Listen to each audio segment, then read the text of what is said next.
రైతు సోదరులందరికీ నమస్తే. వెల్కమ్ టు మంచివాడి యూట్యూబ్ ఛానల్. ఈ వీడియోలో కనిపిస్తున్న గిత్తలు తెలంగాణ రాష్ట్రం ఖమ్మం జిల్లా కూసుమంచి మండలం ముత్యాలగూడెం గ్రామానికి చెందిన కె సురేష్ గారు అనే రైతు సోదరుడికి చెందినవి. ఈ రెండు జతపళ్ళు వేశాయి. ఎత్తు 54 ఇంచెస్ ఉన్నాయి. కేవలం అరకతోలకు మాత్రమే అలవాటు ఉందని చెప్పారు. బండి లాగడం అలవాటు చేయలేదు. ఎటువంటి తప్పుడు సుడులు లేవని చెప్పారు. కె సురేష్ గారు వీటిని అమ్మాలనుకుంటున్నారు. ధర 1,15,000 రూపాయలు చెప్తున్నారు. ధర తగ్గించే అవకాశాలు కూడా ఉన్నాయని చెప్పారు.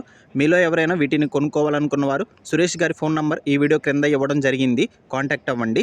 అలానే మీ దగ్గర ఉన్నటువంటి పొంగునూరు మరియు ఒంగోలు జాతి ఆవులు, ఎద్దులు, కోడిదూడలు, పందెపు ఎద్దులు, కపిల ఆవులు, సేద్యపు ఎద్దుల అమ్మకాల కోసం మన ఛానల్ని సంప్రదించండి. నా వాట్సాప్ నంబర్ 9676992250కి వీడియో తీసి పంపించండి. గమనిక, మన ఛానల్ని రైతులు ఎక్కువగా ఫాలో అవుతున్నారు. అలానే మన ఛానల్లో సేల్కి పెట్టినటువంటి పశువులు త్వరగా అమ్ముడుపోతున్నాయి. కాబట్టి రైతు సోదరులు ఈ అవకాశాన్ని ఉపయోగించుకోగలరు. మరిన్ని వీడియోల కోసం మన ఛానల్ సబ్స్క్రైబ్ చేయండి. ఈ వీడియోని లైక్ చేయండి. ధన్యవాదాలు.